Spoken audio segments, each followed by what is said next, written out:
Bună ziua! Suntem la Biblioteca Națională pentru Copii Ion Creangă. Eu sunt Nadia, bine v-am găsit la Storytime Online. Astăzi vă citesc cartea Mr. Pig and Family by Lilian Hoban. Această carte include 4 povești, astăzi vă citesc una din ele. Și povestea se numește Home, casă. Întâi de toate să vă prezint personajele: Mr. Pig, Mrs. Selma Pig and Sonny. After Mr. Pig married Selma Pig, he said, "My dears, we must have a cozy house to live in." "We have my house in town and your house in the country," said Mrs. Pig. They are both cozy and homelike." "That's just it," said Mr. Pig. "I'm not sure which house feels most like home." "Why don't we try them both?" asked Mr. Pig's son, Sonny. "We can stay in town 1 week and in the country the next. Then we will know which house feels most like home." "Very good," said Mr. Pig, "but I must take my easy chair and reading lamp. No house can feel like home without them."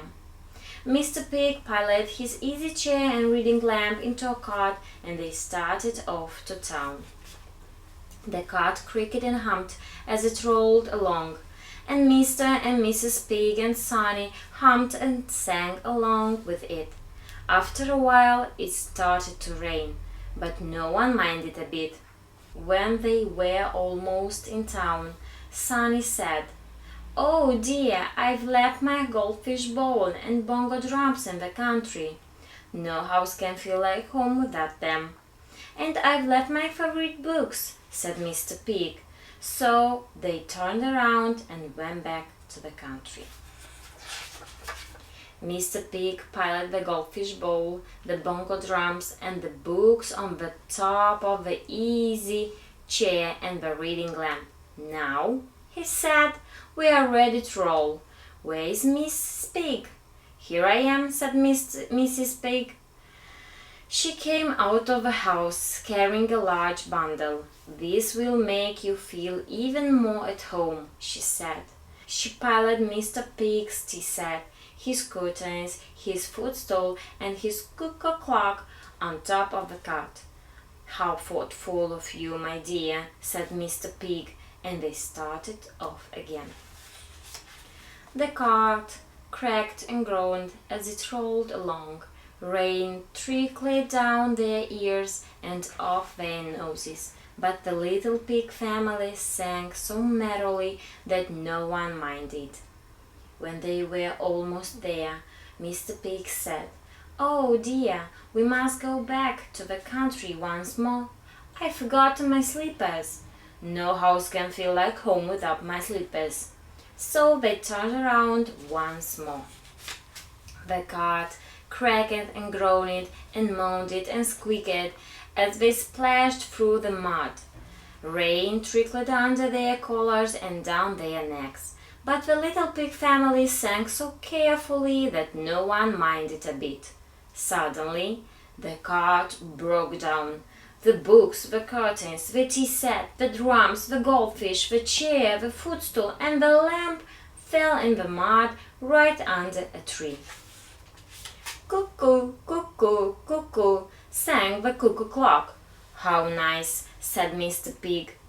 He sat down on his easy chair and put his feet on the footstool. "It's 3 o'clock and time for tea." "It is cozy and dry," said Sonny. He hung his jacket on a branch and started to bang on his drums. "This is quite homelike," said Mrs. Pig. She held up the teapot to catch rain for tea. "Did you say homelike?" asked Mr. Pig. "Yes, you dear pig," said Mrs. Pig. "It doesn't matter where we are. As long as we are together, it will always feel like home." So they sat and had tea right under the tree, and no one minded the rain a bit. Sper că v-a plăcut această povestioară despre familia purcelușilor. Și astăzi, dacă am citit despre purceluși, desigur vom face un purceluș din hârtie. Iată așa, care face groh, groh, groh, groh. Deci, pentru a face așa un purceluș, veți avea nevoie de hârtie colorată. Eu am luat de culoare roz. Iată așa un cerculeț pentru a face capul purcelușului. De 2 inimioare bej, 2 inimioare roz mai mici pentru urechiușe. Așa, o fâșie de hârtie roz care am făcut-o așa ondulată pentru codiță, o mânuță din hârtie, 2 ochișori, așa, și năsucul, buticul porcelușului. Această mânuță o puteți face în felul următor. Luați o hârtie, un dreptunghi și desenați mânuța voastră pe el. Iată așa, conturați mânuța cu un creionaș. Iată așa. Și ați primit mânuța. Și de aici o decupați și primiți iată așa o mânuță, da? Așa, bine. Mai aveți nevoie de un creion, de o cariocă, un farfece și clei. Întâi de toate începem cu mânuța și cu acest cerculeț din care o să facem capul porcelușului. Îl lipim, iată, în felul următor. La degetul cel mare îl lipim. Da? Aplicați clei. Eu voi aplica clei pe degețel și pe mânuță. Așa. Iată în felul următor. Iată așa am lipit cerculețul. Apoi de acest cerculeț lipim urechiușele. Deci urechiușele cum le facem? În mijlocul urechiușelor bej lipim urechiușele roz. Iată în felul următor.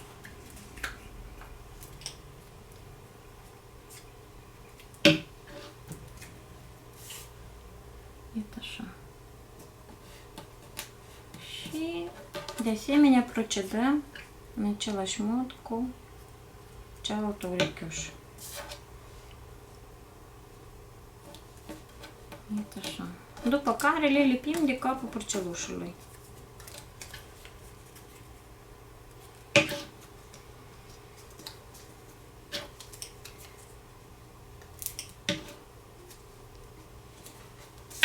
Iată așa. Așa. Următorul pas este buticul porcelușului și ochișorii, da? Deci, luăm cerculețul ăsta bej, aplicăm clei pe el și îl lipim pe capul porcelușului. Iată așa. După care lipim și ochișorii. Așa, luăm cerculețele astea negre și le lipim de celelalte gri. Iată așa. Și apoi aplicați clei și le lipim deja de fața porcelușului.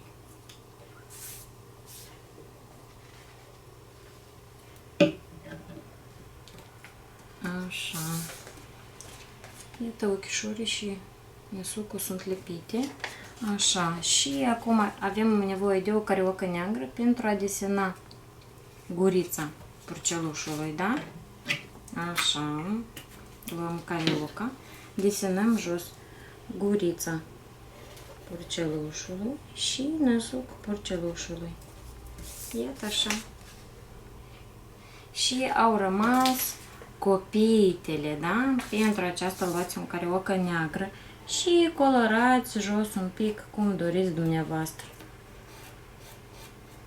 Iată în felul următor. Și după aia, cu o farfecă, decupați mici triunghiuri aici la copitele porcelușului. Iată așa. Iată în felul următor.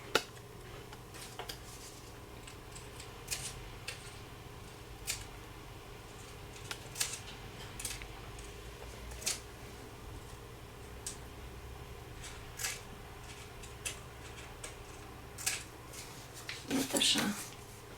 Toate 4 sunt decupate. Și a rămas codița.